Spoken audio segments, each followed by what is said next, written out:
Innovation is what occurs when success is the last step in a whole series of failures.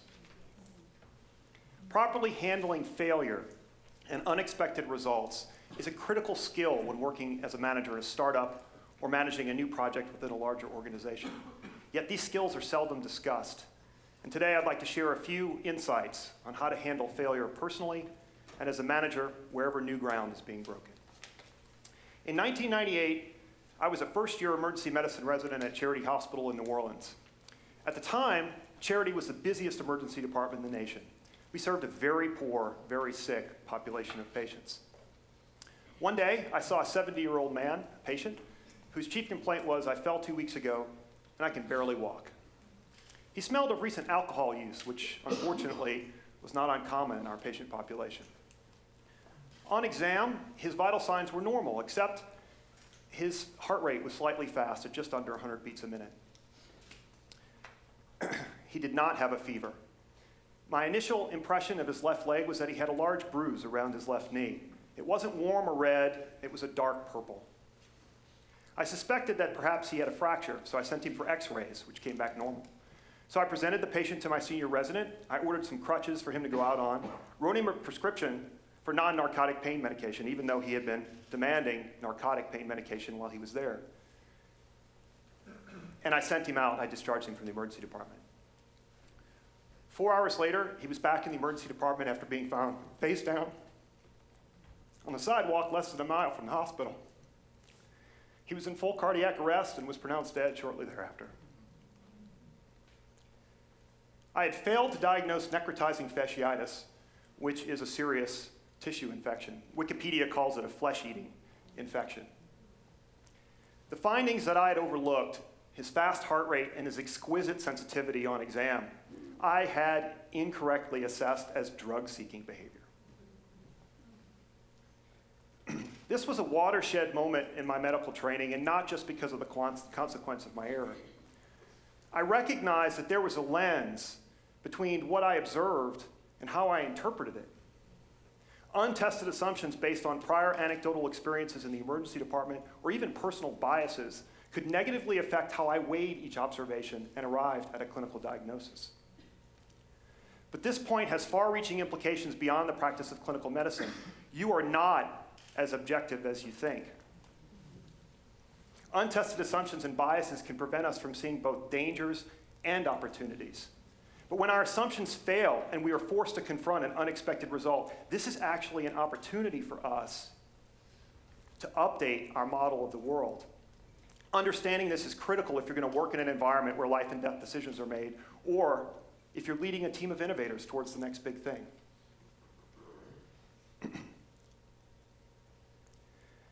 So I was assigned to present the patient at morbidity and mortality rounds, or M&M. M&M was a monthly mandatory closed-door meeting of all emergency department physicians. Over the course of a year, everyone had to present a mistake that they had made, and you weren't allowed to choose your own mistake. The other physicians chose it for you. Everyone was fully engaged during the presentation, and everyone made mistakes. Because the whole time you were sitting there going, I could have made the same error. If that had been me, I might have done exactly the same thing. If instead of doctors treating gunshot wounds and heart attacks, we had been a group of developers working in a startup, this would have been the most innovative environment imaginable, because the limits of our knowledge and our biased assumptions were being openly and thoroughly pushed in new and better directions. I learned that mistakes, when they are acknowledged as such, are actually opportunities for us to update the model of the world, to test our limits and really get to what our biases are, to measure the refraction of the lens that distorts what we observe.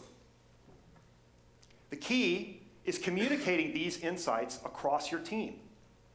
When shared in a no-blame environment where everyone can speak openly about their thoughts and perspectives, our entire team got better, much better. I also learned that judging the qualifications or capability of one person given one outcome could be very misleading.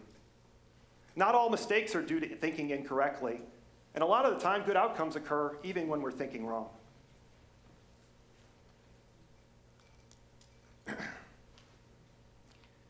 There are many reasons for this, why it can be so hard to see this, and one of them is because your brain is wired against you.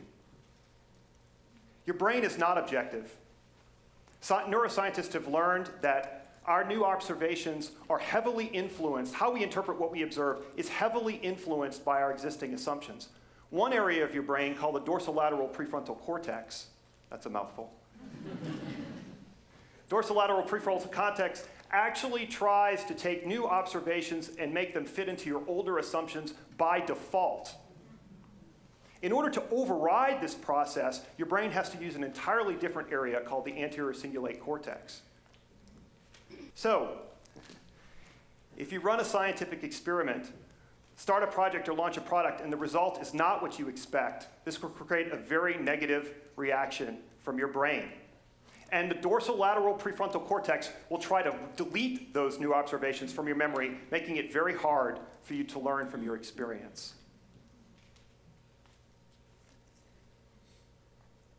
It can be hard to see failures as such a powerful learning experience because we really only hear talks about success. For example, Steve Jobs is perhaps the greatest CEO of his generation, given the effect that he had on so many different industries. So I'm not going to talk about his successes today. That would be a cliche. I'm going to talk about his failures. Specifically, what happened to them during his second tenure at Apple.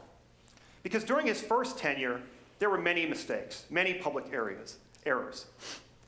For example, in 1980, Apple released the Apple III computer, which was their answer to the business community. It was a terrible computer with terrible quality issues. The support lines that would take calls from computer owners whose computer had stopped working would tell them, lift the computer 6 inches off the desk and drop it to try to reset the chips onto the motherboard.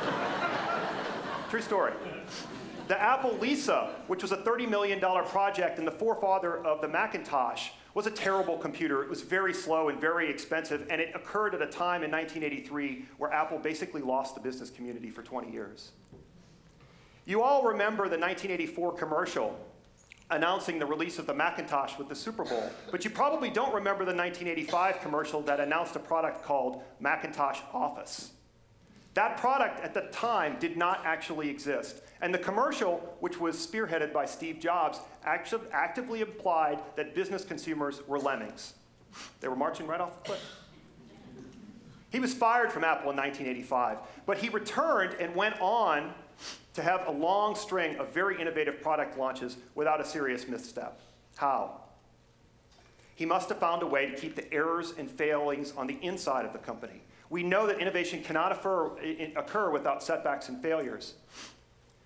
How did he do this? It's been said that all chefs make mistakes, but the great ones don't let it out of the kitchen. So I'd like to share a few insights on how to keep failure in the kitchen, although I don't know all of Steve Jobs' tricks. First, it's not about trying to eliminate all opportunities for error within your organization. Micromanaging this will incentivize your employees to stop taking risks. Recognize that unexpected results are actually a part of the creative process. The key is communicating their insights across the organization. Always take time to process the unexpected using your entire brain. Your initial knee-jerk reaction will likely be wrong, and if it's negative, you will decrease the opportunity for your team members to communicate openly across the organization. Decrease the distance between you and those on your team who are dealing with your organization's most pressing problems. It is much harder for setbacks, difficulties, and failures, and the insights associated with them to make their way up through multiple layers of management hierarchy than it is to be expressed one-on-one. For example, during his second tenure at Apple, Steve Jobs would select 100 of the smartest people, his words, in the organization, according to him, regardless of their hierarchy or rank within the organization, to come with him for a multiple-day off-site retreat where he would present his vision for the company for the coming year and then ask for their personal feedback. Imagine the effect, though, that this had on the managers who weren't invited. How open would you be if you knew your boss might have a one-on-one with the members of your team? Not only must innovators learn to overcome setbacks and failures, we have to learn how to see the opportunity hidden within them. This can be difficult, but I've got good news. We can actually train to get better at it by finding your beginner's mind. At the pinnacle of his basketball career, and after winning 3 national basketball championships in a row, Michael Jordan stepped away from baseball and spent a year and a half playing professional baseball. When he returned to the NBA, he then went on to win 3 championships in a row, even though he was nearly 32 years old when that second three-peat started. Many commentators observed that Jordan was a better player, a better coach on the court, and a better leader after his baseball career than before. I believe that this is because he spent a year and a half as a beginner. Not all of us can take time to take a long sabbatical and follow a dream, but we can all today, right now, commit ourselves to never stop being a beginner at something. The more familiar you are with failing at a task, the more intimate you become with that internal negative voice that tells you you can't do something. And it's that negative voice that hinders you from seeing the opportunity in each setback. Being a beginner helps you learn to control your negative voice. Take up a new instrument, learn a new language, travel outside your comfort zone. Get your news from a source that doesn't share your worldview. This is why Richard Feynman played bongos and worked in a biology lab. It's why Bob Dylan went electric and then country. And it's why Tiger Woods should consider a professional baseball career.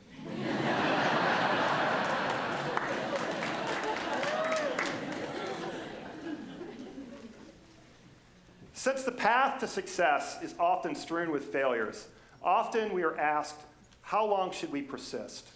How long should we continue to fail?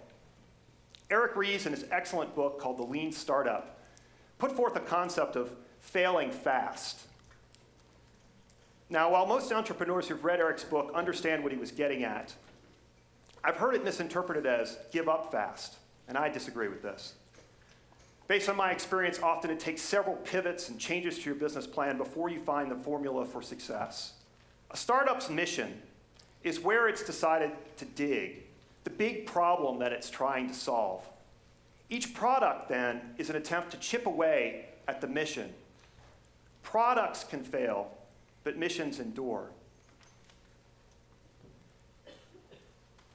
We need to dissociate failure of a product from stopping the mission. Don't ever stop your mission. Don't ever stop trying to accomplish what you set out to accomplish in the world.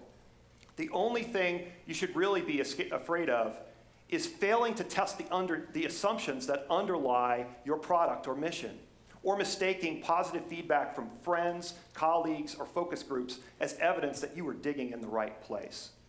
Don't fear failure and seek out criticism from the customers that will sustain your business as early as possible. It's a better way of putting that concept, although not as short. Failure is a part of the process when you're breaking new ground or working in an environment where chaos reigns. Managing failure requires an openness of communication, sharing the results of a failure, and communicating this across the organization. Your brain works against you. You're not as objective as you think. But we can all train ourselves to see the opportunity in each setback by finding our beginner's mind. Make sure you're digging in the right place, and then don't stop. 2 years later, I was a senior resident in charge of the emergency department. An intern came to me and presented a 24-year-old female who was in the emergency department simply to get a refill on her antibiotics. She had been diagnosed 2 weeks earlier with pneumonia on the right lung by a private physician, but had lost her health insurance, so she came to us. The intern had already written her a prescription for a refill of her antibiotics and was prepared to discharge her immediately. She sat upright on the examination table and was in no apparent distress, except her vital signs weren't normal. She was breathing more than 20 times a minute, which is fast even for someone who's relatively healthy and has community-acquired pneumonia. So I asked him, get a new chest x-ray before we discharge her. The new chest x-ray showed pneumonia now in both lungs, which is a serious complication. We would later learn that it was due to infectious endocarditis, which would have been rapidly fatal. It's an infection of your heart valves, and would have been rapidly fatal if we hadn't sent her upstairs for medical treatment immediately, which is what we did. So afterwards, the intern was very impressed, he was impressed with my clinical observation skills and wisdom, but It wasn't an observation that saved that patient. It was a failure. Thank you.